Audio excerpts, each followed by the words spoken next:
ഭർത്താവുമായി പിണങ്ങി വീട് വിട്ടിറങ്ങി 35-കാരിയെ 3 പേർ ചേർന്ന് ട്രെയിനിൽ വെച്ച് കൂട്ടബലാത്സംഗം ചെയ്തു. ട്രാക്കിലേക്ക് തള്ളിയിട്ട യുവതിയെ മറ്റൊരു ട്രെയിൻ ഇടിച്ച് ഒരു കാൽ നഷ്ടമായി. ഹരിയാനയിൽ നടന്ന സംഭവത്തിൽ അടിമുടി ദുരൂഹത.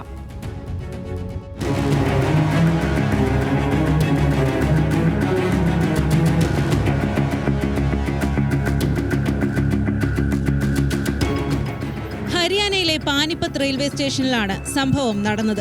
ഗുഡ്സ് ട്രെയിനിൽ വെച്ച് യുവതി കൂട്ടബലാത്സംഗത്തിന് ഇരയാകുകയായിരുന്നു.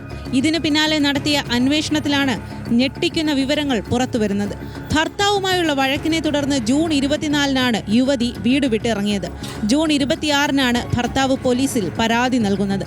സാധാരണ ഇങ്ങനെ പിണങ്ങിപ്പോകാറുണ്ടെന്നും അടുത്ത ദിവസം തിരിച്ചെത്തുന്നതാണ് പതിവെന്നും ഭർത്താവ്. എന്നാൽ റെയിൽവേ സ്റ്റേഷനിൽ ഇരിക്കുകയായിരുന്ന തന്നെ ഭർത്താവിന്റെ പരിചയക്കാരനെന്ന് തെറ്റിദ്ധരിപ്പിച്ച് ഒരാൾ ട്രെയിനിലേക്ക് കൂട്ടിക്കൊണ്ടുപോയി. മറ്റ് 2 പേർ പിന്നാലെ ബോഗിയിൽ കയറി. ഇവർ കൂട്ടബലാത്സംഗത്തിനിരയാക്കിയെന്നുമാണ് യുവതി പോലീസിനോട് പറഞ്ഞത്. സോനിപത്ത് റെയിൽവേ സ്റ്റേഷന് സമീപം ട്രാക്കിൽ തന്നെ ഉപേക്ഷിച്ചു. ഈ സമയം കടന്നുപോയ മറ്റൊരു ട്രെയിൻ ഇടിച്ച് തന്റെ കാൽ നഷ്ടമായെന്നും യുവതിയുടെ പരാതി.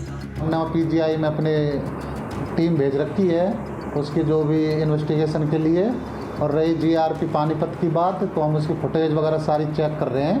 उस आई है नहीं आई वो उसके बाद ही पता चलेगी. ഒരു സ്ത്രീയുടെ നിലവിളി കേട്ടാണ് ഓടിച്ചെന്നതെന്നും അപ്പോൾ ട്രാക്കുകൾക്കിടയിൽ കിടക്കുന്ന യുവതിയെ കണ്ടെന്നുമാണ് ദൃക്സാക്ഷിമൊഴി. കാലുകൾ പരിക്കേറ്റ നിലയിലായിരുന്നു. ഉടൻ തന്നെ സോനിപത്ത് റെയിൽവേ പോലീസിനെ വിവരമറിയിച്ചെന്നും സാക്ഷി പറയുന്നു.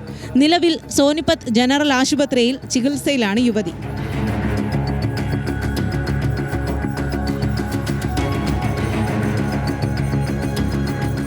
National desk news Malayalam.